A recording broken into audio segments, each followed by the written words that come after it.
도 되리라. 우리가 알거니와 우리 옛사람이 예수와 함께 십자가에 못 박히는 것은 죄의 몸이 죽어 다시는 우리가 죄에게 종노릇하지 아니하려 함이니 의롭다 하심을 얻었습니다. 만일 우리가 그리스도와 함께 죽었으면 또한 그와 함께 살 줄을 믿노니 이는 그리스도께서 죽은 자 가운데서 살인하셨으며 다시 죽지 아니하시고 사망이 다시 그를 주장하지 못할 줄 알미로다. 그가 죽으심은 죄에 대하여 단번에 죽으시며 그가 살아계심은 하나님께 대하여 살아계심이니 이와 같이 너희도 너희 자신을 죄에 대하여는 죽은 자요 그리스도 예수 안에서 하나님께 대하여는 살아있는 자로 여길지어다. 아멘.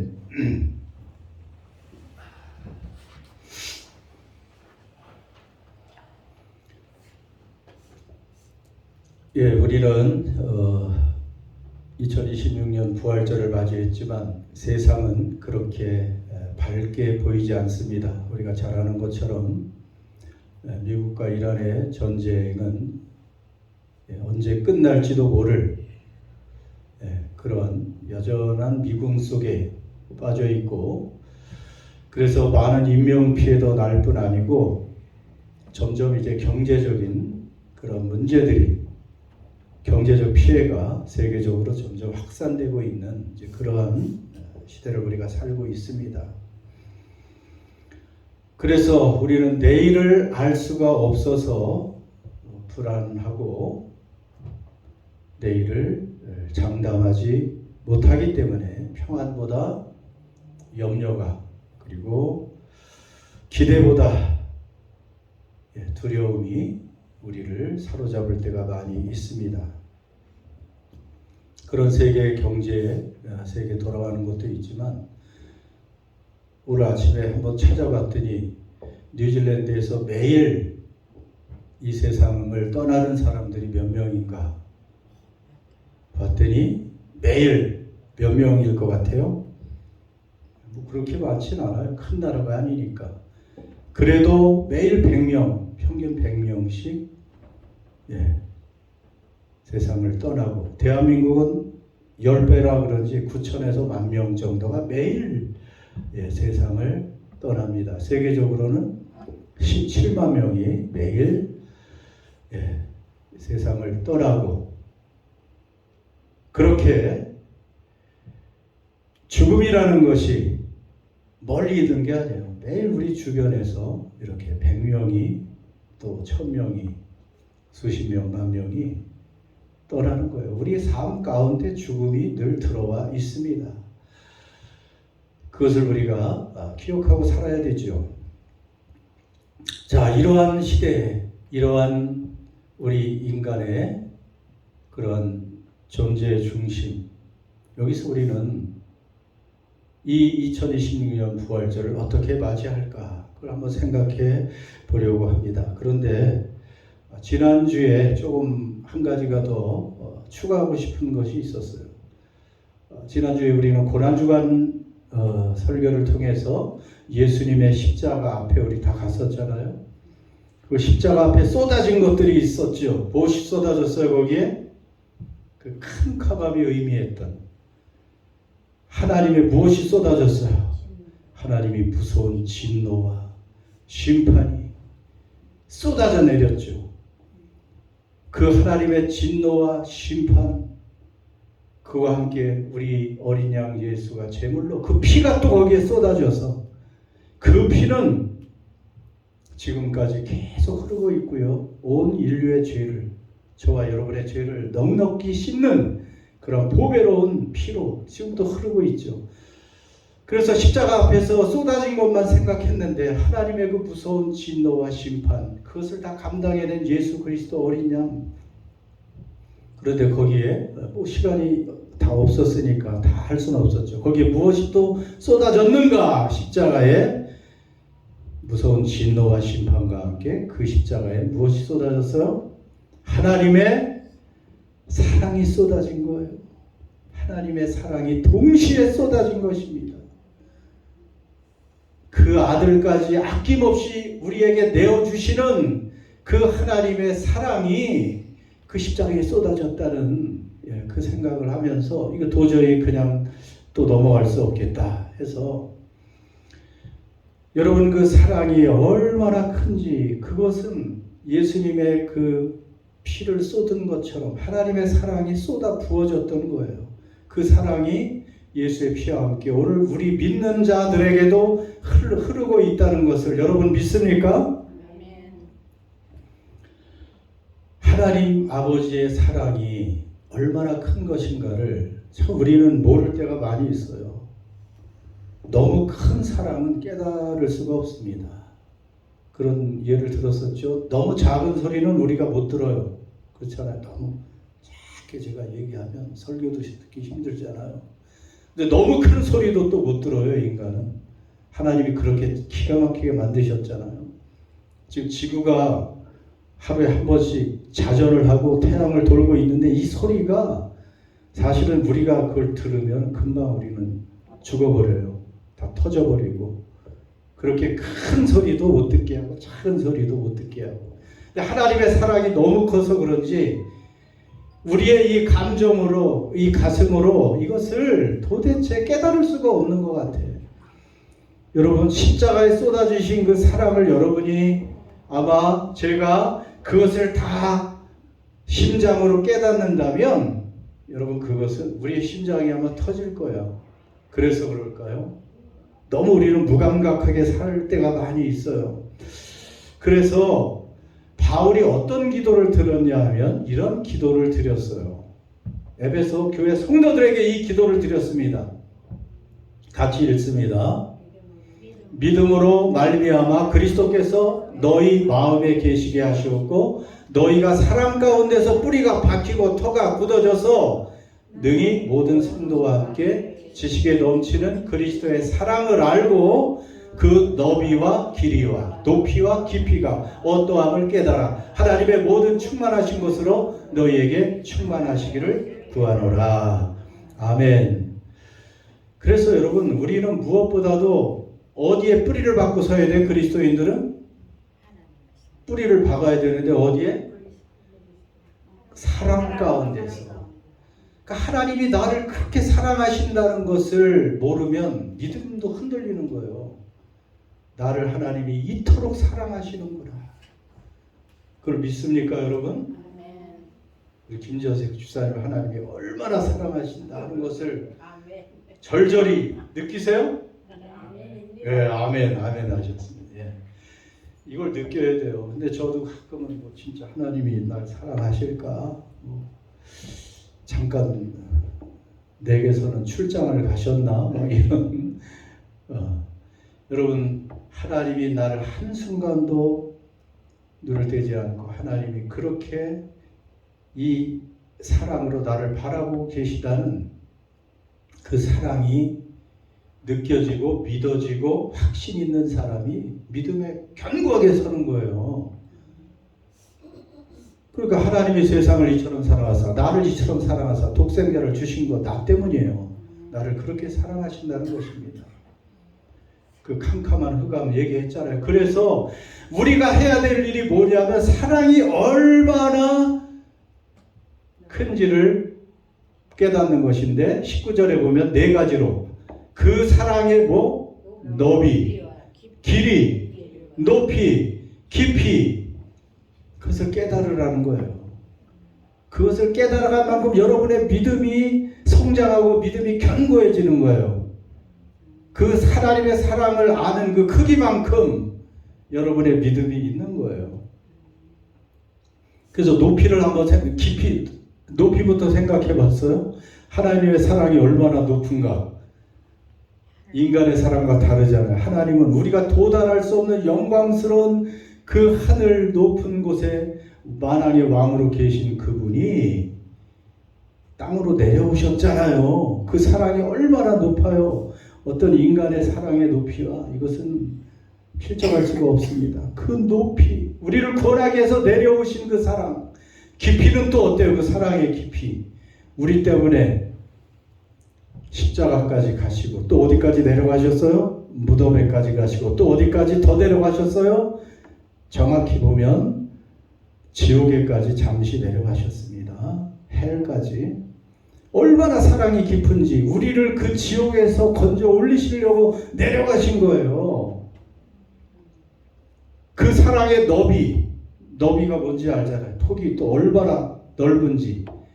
하나님의 그 사랑은 인종, 뭐 피부색, 뭐 직업의 그런 차이, 학식의 차이, 뭐 이런 것 하나님이 그런 것 때문에 제한을 두지 않고 하나님의 사랑의 넓이, 어떤 또 죄인이든지 과거가 어떻든지 하나님이 묻지 않으시고 그 앞에 오기만 하면 다 품어주시는 제한이 없는 그 사랑. 여러분, 인간은 여기까지다, 더 이상은 용서할 수가 없다 하고 제한을 두지만 하나님의 사랑의 넓이는 한이 없으리다는 거예요. 거기다가 길이는 또 어때요? 길이, 넓이와 길이, 그 길이는 끝이 없잖아요. 하나님의 사랑은 우리의 과거도 우리의 현재도 우리의 미래도 다 품고 영원히 사랑하는 그 사랑이라는 말입니다. 그러니까 보세요. 그 높이와 그리고 한없는 깊이, 넓이, 길이, 그것은 뭘 의미해요? 여기 앞에 십자가. 그 하나님의 그 십자가, 그 예수 그리스도의 십자가 사랑은 깊이 깨달으면 깨달을수록 우리의 믿음이 정말 깊어지고 하나님이 나를 그렇게 사랑하시는구나, 그러니 나도 하나님을 사랑할 수밖에 없구나 하는 것을 알게 될 줄 믿습니다. 그런데요, 이 십자가는 하나님의 그 어떻게 보면 사랑의 절정인데, 그 십자가의 모든 혜택, 십자가의 모든 은혜, 이것은 무엇으로 모아드리느냐 하면 예수님의 부활을 통해서 모아드리는 거예요. 십자가에서 예수님께서 다 이루셨다고 하신 그 모든 은혜들은 죄사함이라든지 뭐 하나님의 자녀가 되는 권세라든지 하나님의 나라를 유업으로 받는다든지 영원한 하나님의 사랑의 대상이 된다든지 하는 이 모든 것들, 여러분, 이런 것들은 예수님이 부활하셨기 때문에 완성되는 것입니다. 그래서 바울은, 우리가 또 부활절이니까 읽어봐야 되잖아요.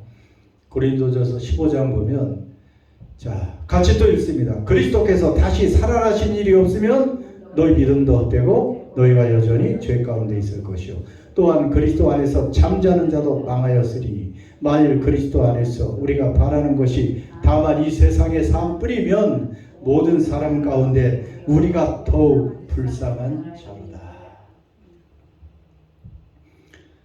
그래서 예수님이 그 죽으심으로 하나님께서 우리에게 주시고자 하시는 모든 은혜들이 예수님의 부활로 그것을 다 거두어드리는 이런 일들이 있는 거예요. 예수님이 부활하지 않았다면 그냥 무덤에서 우리를 위해서 그렇게 죽으셨다고 했고 살아나지 못하셨다면 믿음이 헛되다는 거예요.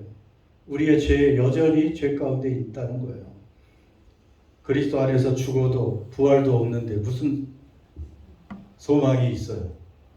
그리고 뭐 예수님 믿고 이 땅에서만 조금 하나님의 그 사랑과 돌봄을 받는 것 그뿐이라면, 그 영원한 사랑 소망이 없다면 우리는 모든 사람 가운데 불쌍한 존재일 뿐이다 라고 말씀하십니다. 여러분, 그만큼 부활은 굉장히 중요해요. 부활절이 그렇게 중요한데, 고난주간 예수님의 고난은 우리가 기념하면서 한 주 내내 예수님의 발자취를 따라간다고 막 많은 교회들이 열심히 하잖아요. 뭐 세종 목요일 아무튼 고난주간 특별 온갖 행사를 하기도 합니다. 그런데 부활절은 더 중요하다고 생각하면서 오늘밖에 해요, 안 해요? 부활절 특별 새벽 기도회 이런 거 별로 안 해요. 그런데 정말 부활절이 중요하지 않아서 그럴까요? 그게 아니죠. 이미 기독교는 부활절을 늘 기념하는 교회들입니다. 그러니까 유대교는 언제 모여요? 유대교 안식일을 토요일로 정해서 토요일 날 모여요, 매주. 그런데 기독교는 안식 후 첫날 이 주일에 모여요. 왜 그래요? 무엇을 기념해서? 부활을 기념해서 그런 거예요. 기독교가 또 유대교나 뭐 이런 다른 것은 우리는 예수님의 부활을 이처럼 중요시하게 여겨서 그 부활절을 그러니까 매주 기념하는 거예요. 매주. 그러니까 부활에 대해서 우리가 잘 알아야 되겠죠. 여러분 부활에 관해서 우리가 분명히 한 번 더 복습하고 넘어갈 것들이 있습니다. 여러분 많은 사람들이 부활하면 막연히 그렇게 생각해요. 죽었다가 예수 믿으면 나중에 다시 사는 것, 뭐 천국에서 깨어나는 것, 좋은 곳에서 영원히 사는 것, 이 정도로. 여러분 부활이 뭐예요? 이렇게 물어보면 뭐라고 대답하실 거예요? 부활하는데 부활이 뭡니까?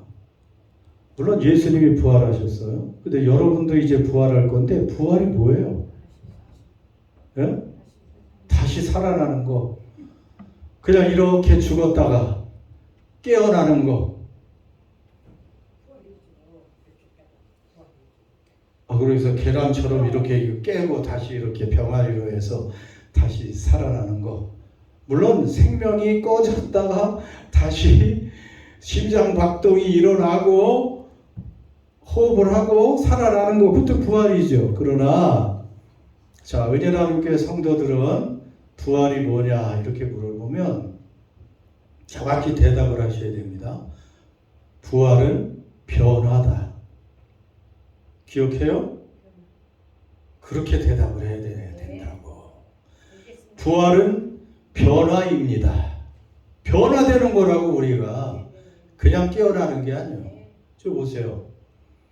아주 중요한, 가장 중요한 부활에 관한 선언입니다. 보라, 너에게 비밀을 말하노니. 비밀이라 그랬어. 우리가 다 잠잘 것이 아니라 마지막 나팔에 순식간에 호련히 다 변화되리니. 이게 변화되는 거예요. 마지막 나팔 소리가 나면 죽은 자들이 썩지 아니할 것으로 다시 살아나고 우리도 변화되리라. 53절, 이 썩을 것이 반드시 썩지 아니할 것을 입겠고 이 죽을 것이 죽지 아니함을 입으리로다. 여러분, 이 변화입니다. 그냥 다시 사는 것이 아니고 변화된 몸으로 다시 사는 겁니다. 우리 김영국 권사님 알았으면 이제 다른 분들 다 아는 거죠? 예, 그냥 다시 사는 게 아니고 변화된 몸으로 다시 사는 거예요. 안옥자 집사님 알겠죠? 이렇게 조용히 계셔.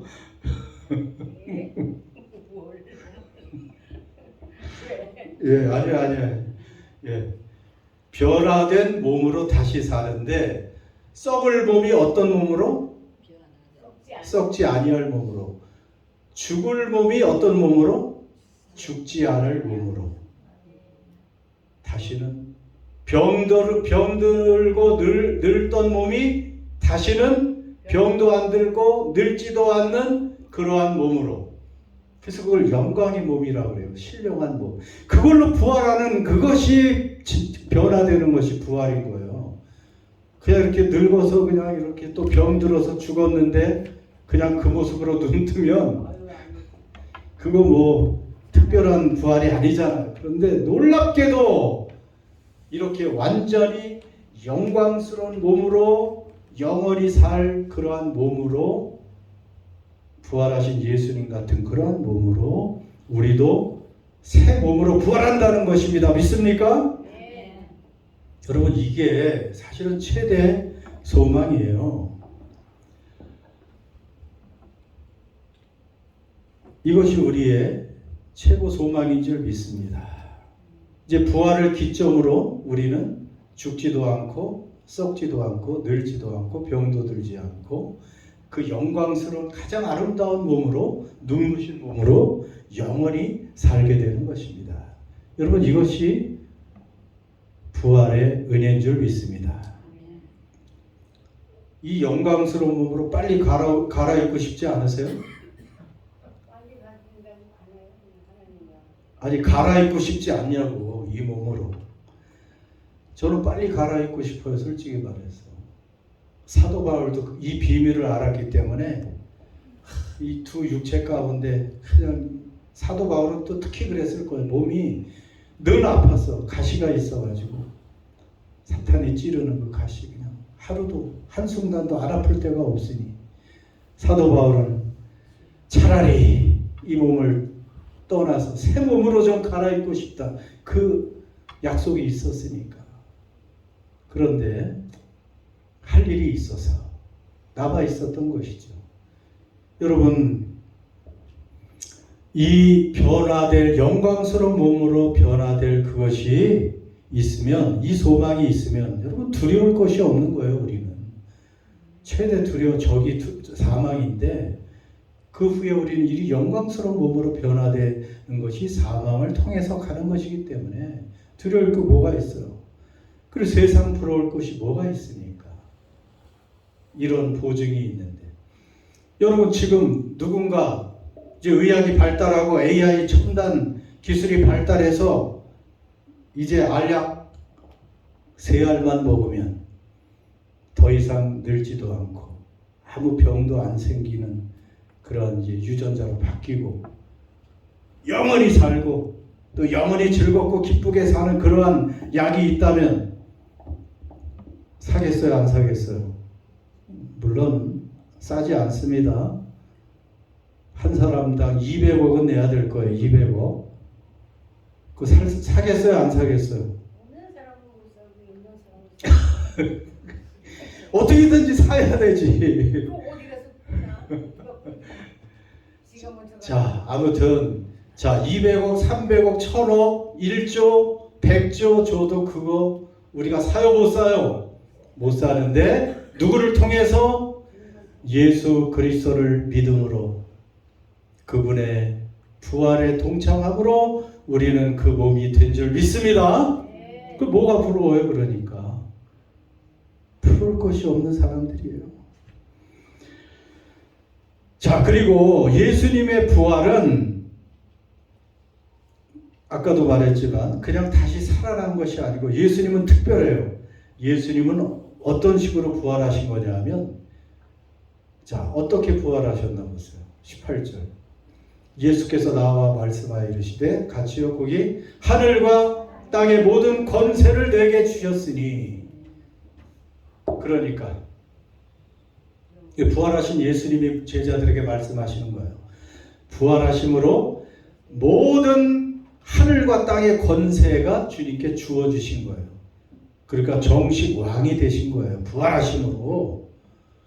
예수 그리스도께서, 물론 하나님은 영원부터 다스리는 왕이셨지만 이 땅에 여전히 사탄의 세력이 통치를 어느 정도 하도록 그냥 내버려 두셨는데 십자가에 죽으시고 부활하심으로 죄와 어둠과 사탄의 세력을 이기고 하늘과 땅의 모든 권세를 회복하신 날이 부활의 날입니다. 예수님이 그때 왕이 되신 거예요. 온 우주의 진짜 왕은 주님이시고요. 부활이 그렇게 중요한 거예요. 그 부활을 기점으로 주님이 왕이 되셨습니다. 그 누가 다스려요? 지금도? 누가 다스려요? 왕이 다스리시는 거예요. 이제 뭐 어떤 힘 있는 나라나 힘 있는 왕이, 힘 있는 인간이 이 땅을 다스리는 게 아니에요. 결국은 왕이 되신 주님이 다스리신다는 것이고요. 그래서 그때부터가 종말이 시작됐다고 했습니다. 그런데 이 부활은 이 왕이 되셔서 우리에게 뭘 주셨나 또 보세요. 20절 같이 읽습니다. 예수께서 또 이르시되 너에게 평강이 있을지어다. 아버지께서 나를 보내신 것 같이 나도 너희를 보내노라. 여기까지만. 그러니까 부활을 기점으로 부활하신 주님이 예수님께 그 제자들에게 하시는 말씀이에요. 평강이 있을지어다 인사한 다음에 하나님 아버지께서 예수님을 보내셨는데 이제 부활을 기점으로 나도 너희를 보낸다. 어디로 보내요? 세상으로 보내는 거예요. 우리를, 제자들을. 그래서 예수님이 하시는 일을 우리가 이어서 해야 된다는 것입니다. 예수님이 하시는 일을 이어서 교회가 하는 것입니다. 교회는 우리 한 사람 한 사람이기 때문에 한 사람 한 사람이 그 일을 하는 것입니다. 하나님 나라를 전파하시고 이 땅 깨어지고 고통당하는 세상 사람들을 위로하고 치료하고 고치고 하는 그 일을 교회가 해야 된다는 것입니다. 그래서 이제 한 가지 더 중요한 주제로 넘어갑니다. 그래서 부활은 나중에 죽은 후에 영광스러운 몸으로 변화되는 것도 있지만 지금 예수님이 왕이 되신 것처럼 지금 우리도 부활의 그 혜택을 누리며 살고 있다는 사실이 중요합니다. 여러분, 예수님이 십자가에 못 박히실 때 우리도 어떻게 됐다고 그랬어요? 네, 우리도 같이 못 박혔다. 알죠? 진짜 못 박혔어요? 자, 좀 빨리 하겠습니다. 오늘 본문 8절, 4절 이렇게 보면 이런 말씀이 있어요. 만일 우리가 그리스도와 함께 죽었으면 또한 그와 함께 살 줄을 믿느니. 4절, 그러므로 우리가 그의 죽으심과 합하여 세례를 받음으로 그와 함께 장사되었나니. 그러니까 예수님이 죽을 때 우리도 함께 어떻게 됐다고요? 장사되었다. 여러분, 죽은 사람만이 부활할 수가 있어요. 그런데 예수님이 죽을 때 믿는 사람이 죽었다는 것입니다. 네, 죽었어요. 믿는 사람이. 죽었다는 말이 여기 계속 나와 있잖아요. 그런데 솔직히 말해서 무엇이 죽었습니까? 네, 우리는 여전히 살아있잖아요. 무엇이 죽었다는 거예요? 예, 여기 정답이 나와 있습니다. 이거 중요해요. 우리가 알거니와 우리의 옛사람이 예수와 함께 십자가에 못 박힌 것은 죄의 몸이 죽어 다시는 우리가 죄에게 종노릇하지 아니하려 함이니. 뭐가 죽었어요? 정확히 그 답을 얘기해요. 거기를 보고. 뭐가 죽었어요? 우리의 먼저 옛사람. 또 우리의 죄의 몸이 죽었다는 거예요. 그냥 여전히 살고 있는데 솔직히 말해서 구체적으로 예수님의 십자가와 함께 그리스도인들은 다 죽었는데 진짜 죽은 것은 옛사람이고 죄의 몸이라는 거예요. 죄의 몸이 뭘까요, 권사님? 그렇지. 죄의 몸은 죄를 이길 수가 없어. 죄가 하라는 대로 해. 그러니까 지금 예수 밖에 있는 사람들, 예수 안 믿는 사람은 죄를 이길 수가 없어요. 죄가 얼마나 큰 세력인데요. 그냥 옛사람이, 그냥 성품이 죄가 시키는 대로 하는 게 죄의 종노릇하는 거예요. 그렇게 예전에는 우리가 죄가 하라는 대로 무기력하게 죄를 짓는 삶을 살았는데, 자, 예수님을 믿는 사람은 예수님과 함께 십자가에 그 죄의 몸 옛사람이 죽었기 때문에 더 이상 죄에게 종노릇 해요, 안 해요? 그렇죠. 이제 안 할 수 있는 거예요. 이제 우리가 그전에 어쩔 수가 없어. 못해. 죄가 하라고 하면 다 그대로 해야 돼요. 그냥 죄를 지을 수밖에 없어. 우리의 힘이 없어. 그렇게 독재자요. 절대 군주같이. 그런데 이제는 죄가 우리를 시키고 유혹하고 사주해도 우리는 안 할 수 있는 힘이 있다는 거예요. 노할 수 있다는 거예요. 여러분 다 죄를 이길 수 있습니다. 왜냐하면 죄의 몸이 죽었거든요. 그래서 죄를 이기는 몸이 됐다는 거예요. 4절 한 절 더 중요한 절을 읽습니다. 그러므로 우리가 그의 죽으심과 합하여 세례를 받음으로 그와 함께 장사되었나니 이는 아버지의 영광으로 말미암아 그리스도를 죽은 자 가운데서 살리심과 같이 우리로 또한 새 생명 가운데서 행하게 하려 함이라. 자, 여러분 여기 세례 받으신 분 손 들어 보세요. 세례 받으신 분. 다 받으셨네, 세례. 그러면 그분의 죽으심과 합해서 세례를 받은 것이고, 그리스도가 또 살리심 받으신 것처럼 부활과 같은 모양으로 연합해서 우리가 부활했는데, 이제는 죄의 몸이 죽었으니까 새 생명 가운데서 행하게 하려 함이라. 그래서 여러분, 부활의 제일 중요한 것은 결국 새 생명 가운데서 살라는 거예요. 부활절 뭐 찬양만 잘했다고 해서, 꽃꽂이만 잘했다고 해서 부활절을 지키는 게 아니고, 부활절에는 나의 옛사람이 죽었고 죄의 몸이 죽었고 이제 죄가 나를 어떻게 할 수가 없고 나는 예수님과 함께 새로운 생명으로 살았다. 그래서 너희가 전에는 어둠이더니 이제는 주 안에서 빛이라. 빛의 자녀들처럼 해야 빛의 열매는 모든 착함과 의로움과 진실함에 있느니라. 착하고 의롭고 진실하게 사는, 여러분, 이런 빛의 열매로 살아야 된다는 것입니다. 죽음의 방식처럼 거짓을 일삼고 여전히 미워하고 분노하고 음란하고 세상 욕심이 가득 차고 이러한 삶은 옛사람이에요. 죄의 몸으로 사는 거예요.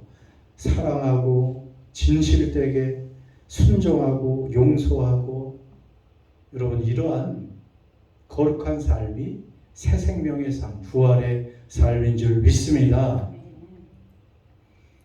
그래서 오늘의 마지막 11절 같이 읽습니다. 시작.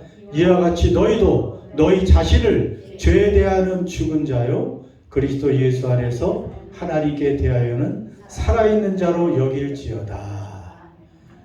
아주 구체적으로 말씀하셨어요. 솔직히 우리가 잘 안 믿어지기도 해요. 내 몸이 지금 내가 살아가는 거 보면 여전히 옛사람이 많은 것 같은데, 죄의 몸이 자꾸 일어나는데 이게 어떻게 되는 거지? 나 부활한 거 맞나? 김현옥 권사님만 지금 찔리는 것 같아. 예. 물세례 받았는데 뭘 찔려요. 물세례 받았는데 물에 쏙 들어가서 아주 온몸이 쏙 들어가는데 물세례 여기 이렇게 받은 게 아니에요. 물 속에 쏙 들어갔었어요. 물론 그렇다고 해서 여기 다 세례 받았어요, 원사님. 세례를 짓지 않아야 되는데. 예, 그게 이제 안 되는데, 그래서 내 몸이 정말 새 생명일까 여전히 옛사람일까 헷갈릴 때, 자, 이 말씀을 주신 거예요. 그래서 헷갈리지 말라고. 그렇지. 너희도 너희 자신을 이제 죄에 대하여는 죽었다. 그리고 하나님에 대하여만 나는 살아있다고 여겨라. 이렇게 권면을 하는 거예요. 비록 내가 가끔 넘어지고 또 쓰러지긴 해도 또 회개하고 일어나서 여겨라.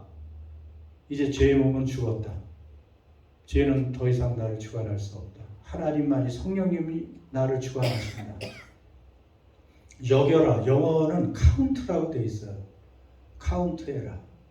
이것은 계산해서, 사실을 근거로 잘 따지고 계산해서 결론을 내려라. 그런 말이에요. 믿는 사람은 예수 그 아들, 하나님의 아들이 그렇게 우리 대신 심판과 저주를 받고 죽었으니, 그리고 그분이 부활하셨으니 그분을 믿는 우리는 이제 죄에 대해서는 다 죽은 것이고 죄가 우리를 주관할 수 없고, 우리는 이제 새 생명으로 하나님을 향해서 살아있는 존재라고 매일 인정하고 매일 확정하라는 거예요. 이 생각을 가지고 살라는 것입니다. 그러니까 우리도 여전히 사탄과 죄가 우리를 매일매일 순간순간 유혹할 때마다 나는 죄의 몸이 죽었어. 이제 나는 하나님을 향해서만 살아있는 새 생명의 존재야. 나는 하나님을 바라보고 그 믿음으로 사는 사람이야 하면서 죄를 이겨낼 수 있는 권세를 가진 새로운 피조물이라는 사실을 기억하라는 것입니다. 여러분, 이것이 진정한 부활이에요. 이 11절은 그저 어떤 긍정적인 사고를 하라는 게 아니에요. 실제적인 사실을 선포하고 확증하라는 사실입니다. 그래서 이 부활절에 예수님의 부활을 통해서도 우리가 많은 은혜들을 누리지만 동시에 우리의 옛사람이 죽고 새 생명이 살았다 하는 것을 여러분 확실히 마음에 또 기억을 또 다짐을 할 수 있기를 바랍니다. 마칩니다. 예수님의 부활은 이제 우리에게 수많은 혜택을 주고 영광의 몸으로 우리를 변화시켜 주실 것입니다. 죽음도 두려워할 거 없습니다. 우리가 늙어가는 것도 두려워할 것도 없고요. 몸이 쇠해지고 여기저기 병이 들어 아픈 것도 두려워할 것이 없어요. 우리는 그렇게 영광스러운 몸으로 변화돼서 영원히 삽니다. 새로운 시대가 열렸습니다. 주님의 부활로. 세상이 아무리 혼탁스럽고 전쟁과 지진과 수많은 문제가 있어도 주님이 왕이 되어 영원히 다스리십니다. 주님의 부활의 주님의 손에 달려 있고요. 예수님의 부활은 지금 우리의 삶을 바꾸는 능력입니다. 더 이상 옛사람으로 살지 말고 죄의 몸으로 살지 말고 여러분 새 사람으로 새 생명 가운데 하나님이 기뻐하시는 일들을 하며 살아갈 수 있는 참된 부활을 경험하는 저와 여러분 되시기를 주의 이름으로 축원합니다. 기도합시다.